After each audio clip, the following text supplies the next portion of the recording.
เพื่อนสาวเดือนนะพี่น้องสภาพเพื่อนของน้องก็ยังขาดเกินอยู่พี่น้องเลยน้องเพิ่นว่ามักอยู่บ่าวไทยมักบ่าวไทยมีผู้บ่าวไทยมาหาอยู่บ่เนาะบ่เคยเนาะมีแต่ผู้บ่าวลาวนี่แหละมามีแต่ผู้บ่าวลาวมาหาเนาะผู้บ่าวนี่น้องมักแบบใดเนาะผู้บ่าวแบบใดก็มาแบบใดก็ได้เนาะ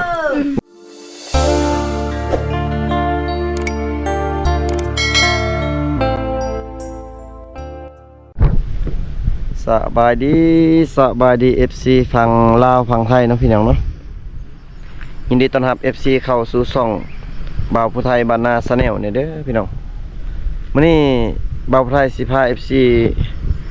เดินทางเข้าสู่หมู่บ้านชนบทเนาะพี่น้องเนาะ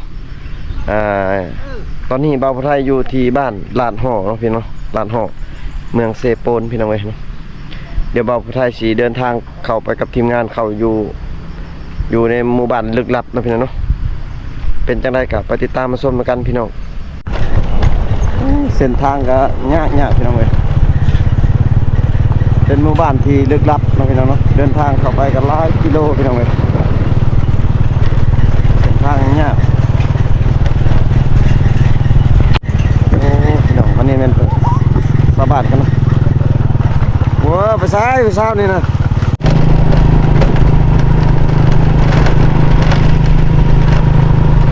อันนี้ก็เป็นบ้านลาดห่อเห็นแล้วเนาะ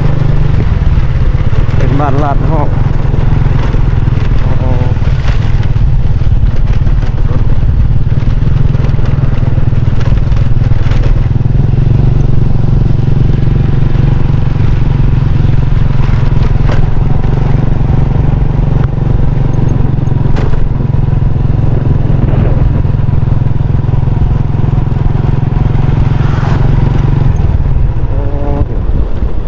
บ้านน้อยน้อยอยู่ตามแคมทาง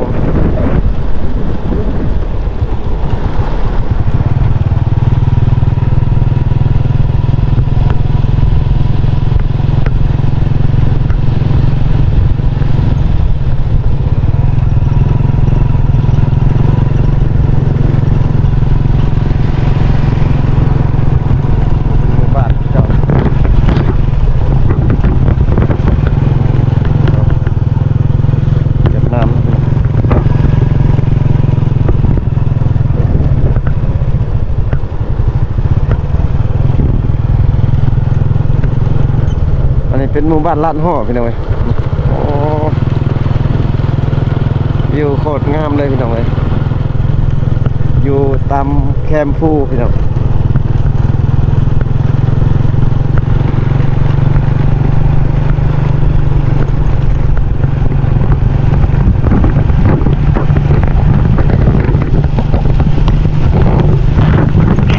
โอ้ตัวสายน้ำเย็นฝั่งไล่ผ่านตลอดพี่น้องสายหวยไล่ตลอดกันงำเส้นทางปลาลายบ่ผมมีล่างตีนห้อนอากาศห้อนแห้งเลยพี่น้องเดินทางต่อไปเนาะวันนี้ก็เป็นหมู่บ้านตะนางเนาะพี่น้องอยู่งามพี่น้องนี่เป็นหมู่บ้านตะนางนะพี่น้องอยู่โคตรงามเลย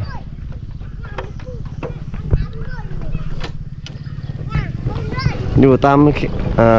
ตีนฟูเลยพี่น้องอยู่ตามตีนฟูเลยนี่เป็นหมู่บ้านตะนางนี่เจ้าเป็นหมู่บ้านตะนาง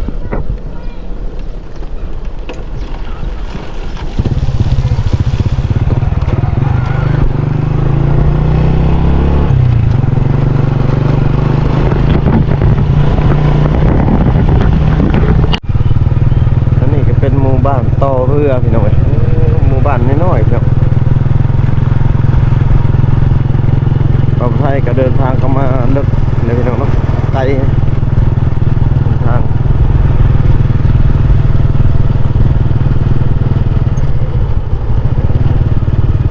เป็นหมู่บ้านที่น้อยๆพี่น้องตั้งอยู่แคมป์ทาง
ทางเนี่ยสุดโหดนะพี่น้องขึ้นไปตามภูตามผาเลย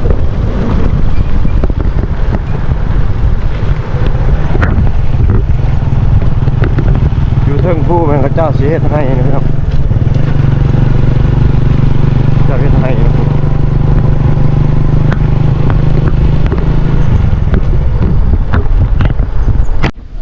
ตอนนี้ก็เบาไทยเดินทางมาฮอดบ้านสกีเนาะพี่น้องบ้านสกีพี่น้องเป็นหมู่บ้านที่น้อยที่อยู่อยู่ตามตีนภูพี่น้องเอ้ยนี่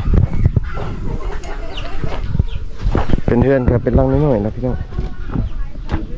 เป็นหลังน้อยเดี๋ยวเบาไทยสิขึ้นไปอยู่ทางเรือนของน้อ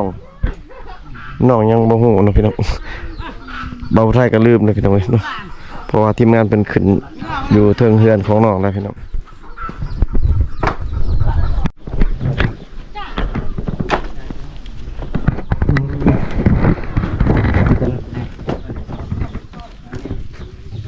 สบายดี สบายดี นี่แฟนบ่กล้วยเนาะ ชายังนี่นะ บ่แม่น บ่ชื่อยังก็ชื่อเดือนเนาะโอ้ลืมเลยนี่ดนบ่มาสาวเดือนสาวเดือนยังอันน่ะน้องยังโสดอยู่บ่เนาะ โดยโซ โอ้มาสุดก่อนนี่ก็ยังโสดเนาะซะได้ยินข่าวว่าหมู่น้องเอาผัวบ่ โดยเอาพูแล้ว ซายังก็เอาผัว สวัสด สวัสดิ์ยังปุ๊บไปบ่ปุ๊บไปนำผู้บ่าวบ่ โดย เอารับบ่มาเลยบ่โอ้เราเอาผัวอยู่บ้านเด้ บ้านเพลิง ทางตะไกลบ่ ทางบันดอง เด้ทางดำๆระเบียด บ้านบ้านดงบ่ บ้านดงนั่นแหละ อยู่บ้านดงฮะ บนทางเข้านั่นแหละ บ้านพะลองครับโอ้เรามีลูกหรือเปล่า ยัง ยังมีน้องในสาวน้องมันน้องเดินไปได้สิยัง บูฮูแล้ว ยังบ่เว้ย บ่จังเข้า ยังถ่าไปเลย ว้าว ยังบ่มีผู้บ่าววะน้อง โดย สาวเดือเพิ่นว่ายังบ่มีผู้บ่าวพี่น้องยังโสดอยู่เอาไทยเคยมาเทื่อนึงเลยจื้ออยู่บ่บ่จื้อโดนแล้วเนาะ บ่จื้อใช่บ่ บูจื้อ ฮะบ่แม่นบ่สิอ้ายพาเจ้าน้องไปดองตอน โอ้อ้ายมาตอนนั้นจื้อเลย ขี่เลย นี่รอกว่า ขี่รถอา3ไปหั่นเด้ เออ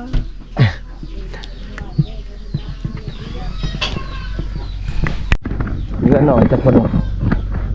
6 คน 6คนผู้หญิงจะคน ผู้หญิง4 คน ผู้หญิง4คนผู้ชาย2 อย่าตะเจ้า ต่อหลายคนนะเนาะอยู่นำกันนี่6คนมัน โดย เพื่อนเพิ่นกับมันนี่อยู่กัน6คนเดียว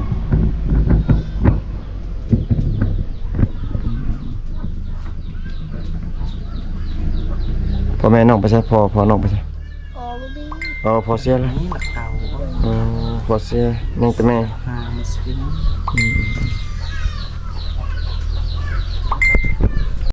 ผู้บ่าวก็มาเล่นน้ำตลอดอยู่บ้านเนาะ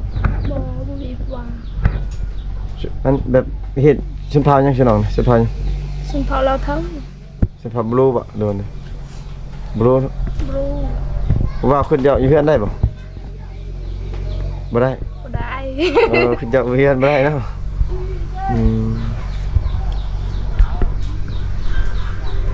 ให้บ่ไปเรียน โอ้สบายดีไหม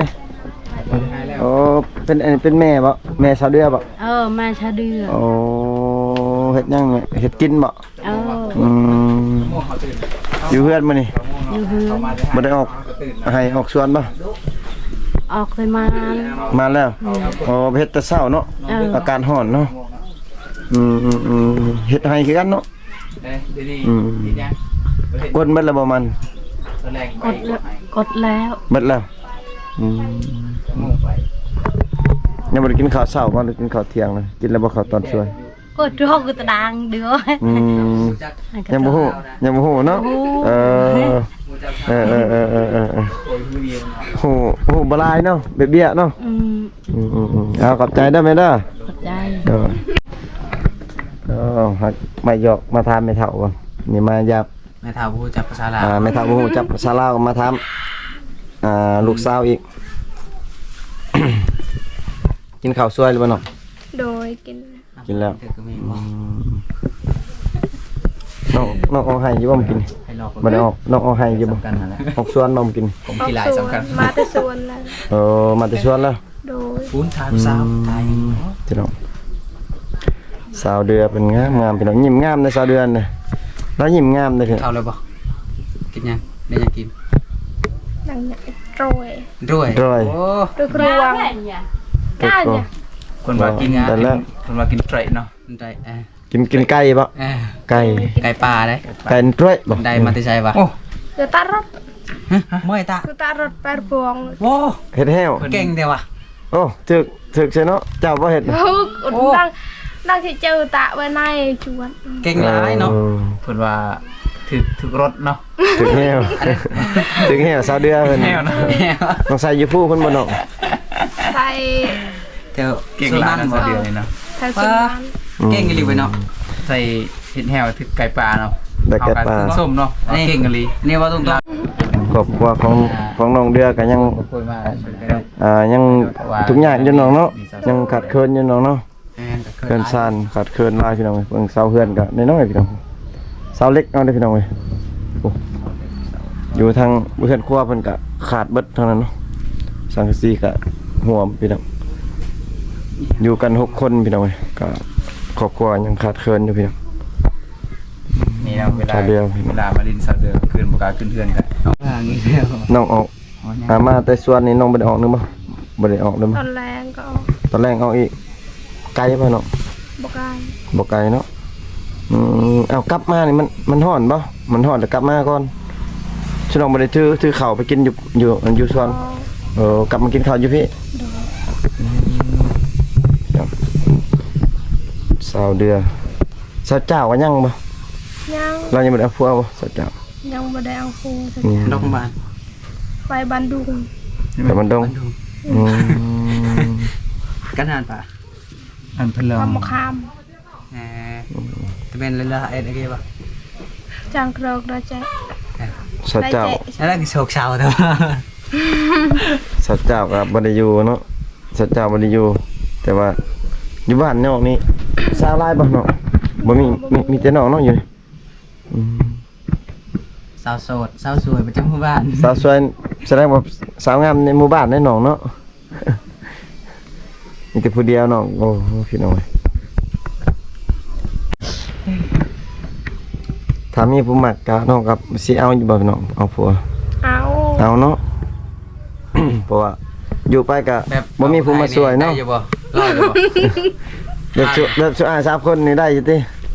ได้ ได้เนาะไปก็ ไปรอสุด บ่ รอเมื่อ เรามันซ้ำหมดแล้วงามกว่าหมู่ก็เป็นแล้วเนาะว่าเราบอกโกยแล้วเดี๋ยวเพิ่นว่าถ้ามีผู้เอาก็พร้อมสิเอาอยู่พี่น้อยมักอยู่บ่าวไทยเนาะ มาก มักเนาะน้องเพิ่นว่ามักอยู่บ่าวไทยมักบ่าวไทยมีผู้บ่าวไทยมาหาอยู่บ่เนาะบ่เคยเนาะอืม มีแต่ผู้เอาลาวนี่แหละมา มีแต่ผู้บ่าวลาวมาหาเนาะผู้บ่าวนี่น้องมักไปได้เนาะผู้บ่าว แบบใดก็มา แบบได้ก็ได้เนาะน้องบ่มีสเปคเลยบ่ มักผู้ชายว่ะ คิดว่าน้องมักน้องบ่มีสเปคบ่ มักผู้ชาย น้องมักแบบคนแบบรอๆบ่แบบรอแบบเบาคำนี่บ่หรือว่า ก็ยิ้มหมดแล้วแต่ว่านี่ หรือว่ากินหลายๆคือบ่าวผู้ไทยนี่หรือว่าแบบใด แบบใดก็เอานะ แบบใดก็ได้เนาะ ถ้าเขามักเขา โอ้แบบใดก็ได้ถ้าว่าเขามักน้องเนาะเป็นไงน้องเพิ่นว่าแบบใดก็ได้พี่น้องเว้ย เขานั่งให้กินเมียงเลย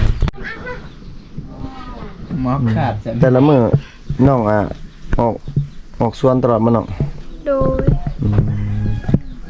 ออกสวนตลอดเนาะก็น้องออกสวนตลอดเฮ็ดหัวเฮ็ดสวนตลอดก็ยังงามเลยพี่น้องขาวๆพี่น้องคือบ่าวไทยนี่ไปเฮ็ดบัดนี้ตลอดดำเลยละน้องเพิ่นยังออกหัวอีกสวนหรือยังขาวน้องเนาะข้าวชื่อน้องกลุ่มกินอยู่บ่เนาะ กุม ม บ่คุมเนาะพี่น้องได้ซื้อป่ะบ่คุม โดยซื้อ บ่คุมเพราะว่าเฮ็ดแต่ให้น้องเนาะ ให้ก็เฮ็ดนาก็เฮ็ด หน้าก็เฮ็ดแต่บ่คุม โดย หน้าก็มีบ่ มี เอารถไถไปไถรถไถพี่น้องเองบ่รถไถเขาเจ้าบ่ โดย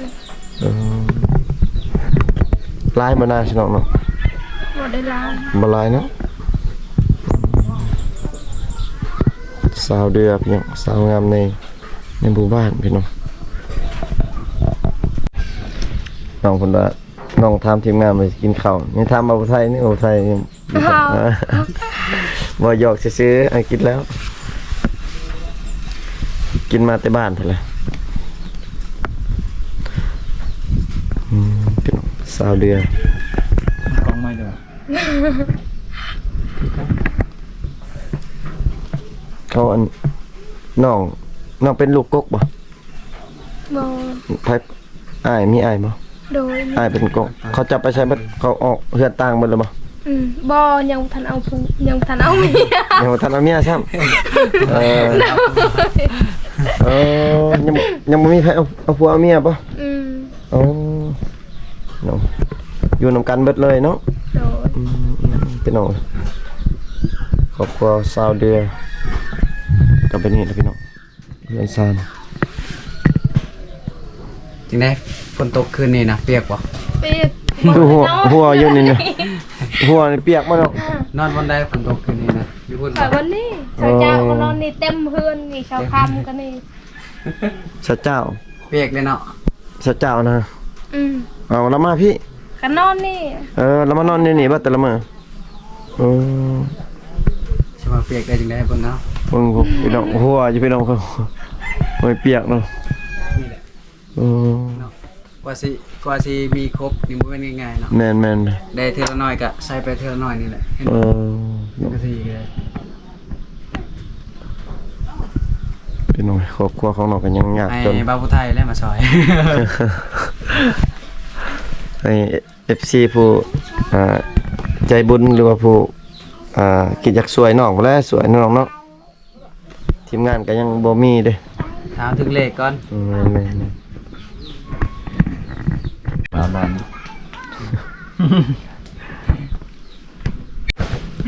โอ้พี่น้องมิดอันอ้ายก็สิกลับก็ได้อน้องเด้อ โดย เพราะว่าอ้ายสิเดินทางเข้าไปหมู่บ้านอยู่ในลึกๆต่อเพราะว่าสิเดินทางเพราะว่าคันมันบ่ค่ำก็สิมาแวะหาน้องอีกตอนแรงบางที โดย คันมันบ่ค่ำคันมันค่ำก็สิได้กลับเลยเนาะคลิปนี้ก็มายามสาวเดือนนะพี่น้องกทีมงานก็สิเดินทางต่อฝาก FC กดไลค์กดแชร์กดติดตามทางช่อง YouTube บ่าวผู้ไทยบรรณาชาแนลเด้อพี่น้องเด้อเจอกันคลิปหน้านะพี่น้องเนาะบ๊ายบาย FC แน่น้อง บ๊ายบาย งามจังพี่น้อง